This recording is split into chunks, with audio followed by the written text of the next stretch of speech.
Selamat pagi teman-teman, kita berjumpa lagi ya dalam video pembelajaran online masih mengenai tema 7 Habits of Highly Productive People. Ya, masih bersama saya dengan Yudhya Antariksa ya.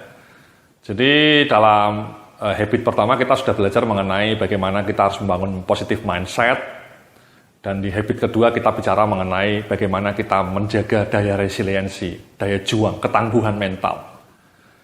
Nah, habit ketiga, ketika kita mau menjadi manusia yang produktif, manusia yang sukses dunia dan akhirat, manusia yang sukses mulia, itu adalah self-learning habit, Mas. Ya, jadi habit ketiga ini self-learning habit. Ya.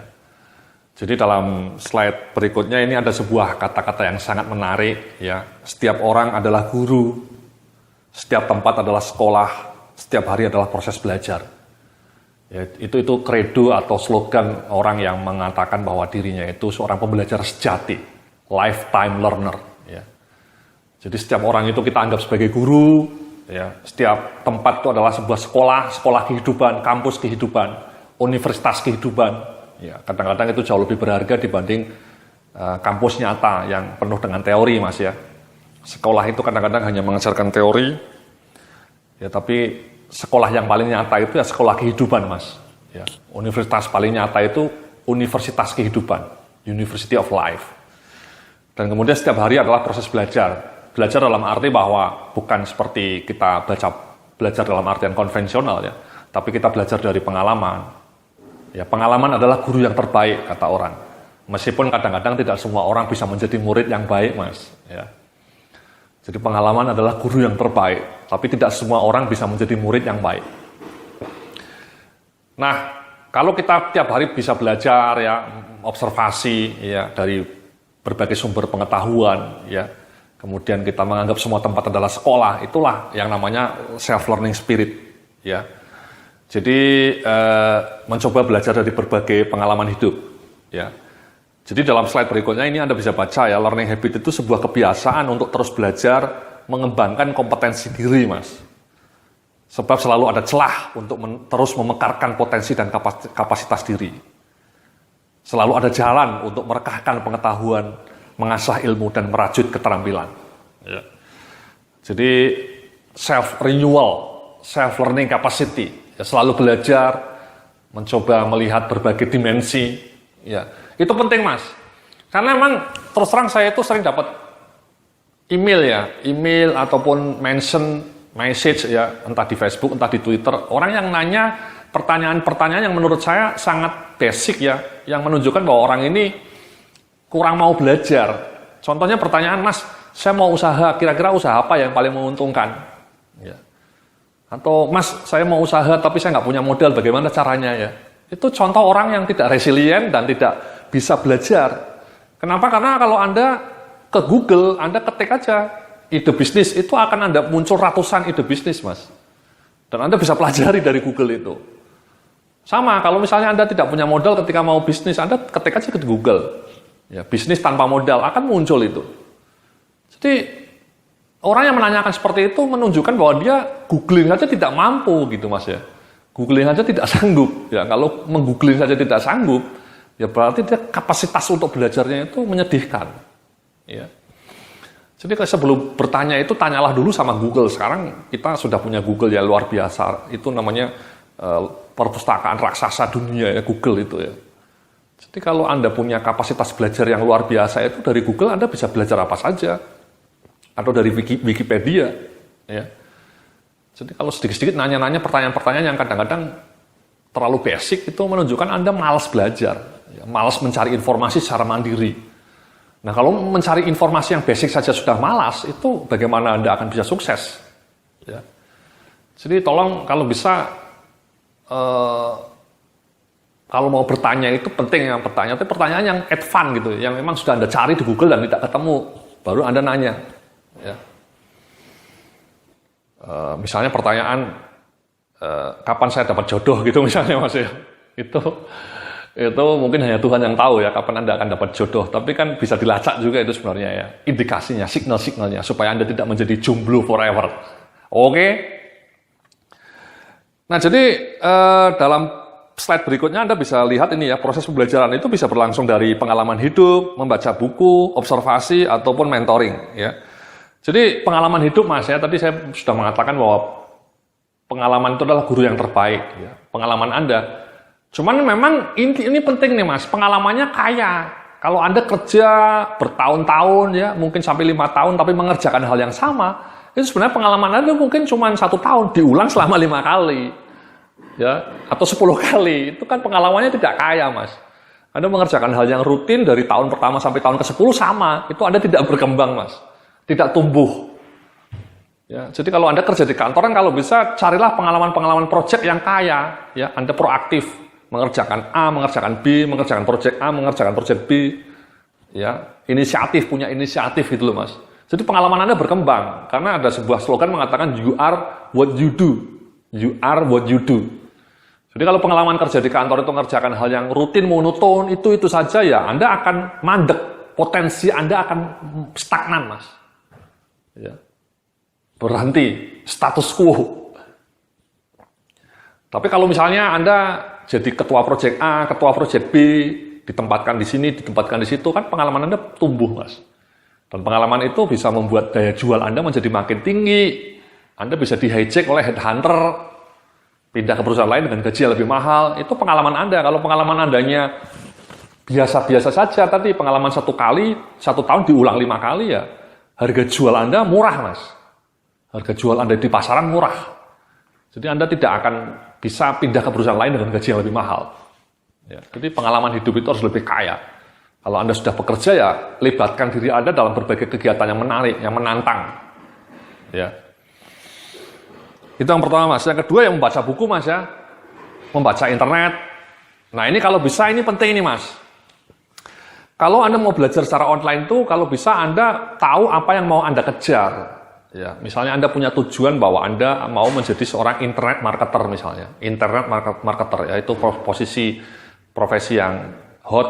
Ya, Anda bisa kerja dari rumah menghasilkan uang dari internet. Begitu Anda punya tujuan menjadi seorang internet marketer yang hebat, setiap kali Anda punya kesempatan untuk belajar di kantor, browsing misalnya, sambil nunggu makan siang, atau pagi-pagi, atau di rumah browsing, Anda selalu fokus kalau bisa mencari informasi yang berkaitan dengan skills Anda untuk menjadi seorang internet marketer yang tangguh. Ya, itu contoh Mas. Contoh kedua, misalnya Anda mau menjadi manajer SDM yang hebat, yang capable, yang expert. Ya sama Mas, kalau bisa Anda setiap kali waktu luang browsing itu browsinglah informasi-informasi yang relevan dengan expert Anda di bidang manajemen SDM atau di bidang internet marketer. Nah seringkali kita tidak punya patokan seperti itu Mas, jadi Anda menghabiskan waktu berjam-jam browsing sesuatu yang tidak relevan dengan hidup Anda. Browsingnya berita lagi, berita-berita politik, berita-berita ekonomi, berita-berita olahraga atau hiburan, detik hot gitu ya. Gosip, ya, Sahrani, Princess Sahrani, nah, itu apa hubungannya Mas dengan hidup Anda? Kan itu tidak relevan dengan hidup Anda. Ya. Carilah informasi, bacalah informasi yang relevan dengan kehidupan Anda, Mas, relevan dengan skills Anda. Ya, kalau Anda browsing di internet berjam-jam untuk sesuatu yang tidak relevan dengan skills Anda, ya apa gunanya? Itu wasting time. Contohnya dulu saya mungkin seperti itu juga ya, browsing macam-macam lah, ngalor ngidul. Tapi sekarang saya punya tekad bahwa saya itu mau menekuni dunia internet marketing ya, dunia yang saya suka itu hobi saya. Ya, pekerjaan saya sebagai seorang konsultan manajemen Mas, tapi hobi saya itu internet marketing. Jadi karena saya ingin meningkatkan skill di bidang internet marketing, setiap kali saya browsing, saya bisa sampai 2 jam Mas, setiap kali browsing saya baca blog-blog luar negeri ya. Berita majalah-majalah luar negeri itu selalu yang berkaitan dengan dunia internet marketing, dunia internet, dunia startup, digital technology. Sementara berita-berita lain itu ya cukup seadanya lah. Berita olahraga, saya paling sering baca berita olahraga juga Mas ya, Barcelona, MU, Chelsea dan seterusnya. Tapi lebih banyak waktu untuk membaca informasi yang berkaitan dengan skill saya. Jadi itu Mas kuncinya Mas. Ya, yang kedua ini, tolong Anda tetapkan apa skill yang mau Anda tingkatkan, mekarkan, tumbuhkan. Lalu kemudian Anda sempatkan browsing untuk mencari informasi yang relevan dengan skill Anda. Ya, jangan browsing yang ngalor ngidul. Oke. Nah, yang ketiga ini observasi Mas ya, observasi dari kehidupan ya. Dari kehidupan. Again ini karena kita hidup di era digital, kadang-kadang kita observasinya melalui online juga Mas ya, melalui Facebook, melalui Twitter, Instagram, YouTube itu observasi juga Mas. Namanya observasi. Sama Mas. Saya kan pengen punya blog yang bagus. Saya itu selalu observasi ke blog-blog luar negeri. Blog-blog luar negeri yang bagus itu seperti apa sih? Apa ciri-cirinya? Kenapa mereka bagus? Itu saya observasi. Jadi observasinya virtual observation, online observation. Sama Mas, Anda kalau bisa juga melakukan observasi seperti itu.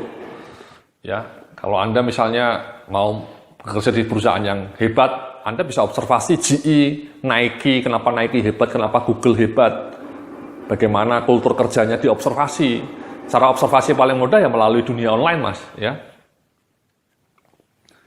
Nah yang berikutnya ini Anda bisa melakukan observasi dengan ini Mas, mentoring, ya coaching. Nah, ini penting nih Mas, memang kadang-kadang susah ya mendapatkan mentor ya di kantor ya. Mudah-mudahan kantor Anda punya mentor ya, punya orang yang berpengalaman, orang yang ahli, yang Anda bisa ngobrol dengannya. Ya, ngobrol, ya duduk bersama makan siang atau breakfast. Atau bahkan CEO-nya mungkin yang ngobrol informal Mas ya, bukan formal, informal. Itu kadang-kadang ngobrol informal dengan CEO atau dengan GM yang sudah punya pengalaman. Itu bisa saling tukar, bisa transfer pengetahuan Mas. Ya. Nah mudah-mudahan Anda punya seperti itu Mas di kantor Anda. Ya, jadi Anda bisa mendapatkan pengalaman yang banyak dari senior-senior Anda di kantor. Nah, kalau tidak mendapatkan itu, Anda bisa bergabung dengan komunitas, Mas. Ya. Komunitas, misalnya komunitas HRD, komunitas marketing, komunitas financial. Anda bisa berinteraksi dengan teman-teman Anda di situ kan saling belajar, Mas. Ya. Memang saya saksikan banyak anak muda nih ya, banyak anak-anak muda yang masih umur 25, 26 itu seringkali bertanya ke saya ya melalui email, melalui Twitter. Memang kadang-kadang butuh mentor juga mereka. Ya. Cuman memang kalau kayak saya jadi mentor kan memang waktunya nggak ada Mas ya, waktunya nggak ada lagi. Kadang-kadang pengen juga jadi mentor untuk puluhan anak muda supaya mereka bisa lebih akselerasi. Ya, jadi pengalaman-pengalaman kita itu bisa ditularkan ke mereka sehingga mereka tidak mengulangi kesalahan yang sama. Ya. Jadi mentor. Nah ini seperti ini juga mentoring ini Mas ya, mentoring secara online nih, digital mentoring. Ya, ini juga proses belajar Mas ya. Terima kasih Anda sudah membeli kursus kami ya, sehingga Anda bisa belajar secara online. Itu menunjukkan bahwa Anda hebat ya, learning capacity-nya. Ya. Nah, yang berikutnya coba dilihat ya di slide berikut ini ada tugas ya untuk habit ketiga ya. Tugasnya sederhana ini Mas ya. Anda pernah baca buku nggak ya? Rumusnya gini Mas sebenarnya, kalau bisa Anda itu membaca buku minimal sebulan 2. Jadi setahun itu 24 buku kalau bisa. Ya, kadang-kadang 1 saja nggak sanggup ya. Wah, jangan dong Mas ya. Kalau bisa, kalau Anda sudah kerja jadi profesional, kalau bisa sempatkan ya minimal 1 deh. Sebulan 1, jadi setahun itu 12 buku. Syukur-syukur 2, jadi 24 buku. Ya, buku-buku yang bermutu Mas ya, bukan novel-novel kacangan ya. Buku-buku yang bermutu yang sesuai dengan bidang keahlian Anda. Ya, sekarang banyak buku bagus.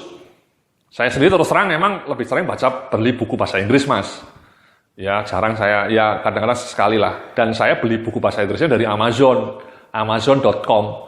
Saya itu sudah jadi pelanggan Amazon.com sejak tahun 98, jadi sudah bertahun-tahun, sudah 15 tahun lebih. Kadang-kadang di Periplus Pondok Indah Mall itu ada Periplus, atau di bandara itu ada Periplus. Periplus itu buku-buku bahasa Inggrisnya bagus-bagus juga. Ya. Nah, tapi saya lebih sering ke Amazon. Saya hampir sering beli di Amazon. Memang mahal Mas, ongkos kirimnya 1 buku 100.000. Ya. 1 buku 100.000. Jadi kalau saya beli 2 buku, ongkos kirimnya saja 200.000. Dalam waktu 2 minggu nyampe. Selama ini aman sih Mas. Selama ini selalu nyampe 2 buku. Saya selalu belinya 2 buku. Karena apa? Karena saya pernah beli sampai 5 buku sekaligus, malah ditahan oleh kantor pos Mas. Jadi kantor pos itu punya peraturan kayaknya. Kalau Anda beli buku dari Amazon maksimal hanya 2, boleh langsung masuk ke rumah saya. Tapi kalau Anda beli 3 atau 4 atau 5, ditahan dulu di kantor pos. Saya nggak tahu itu kebijakan dari apa. Makanya saya sekarang selalu belinya 2. Ya, saya pisah jadi 2. Nggak pernah 4 sekaligus.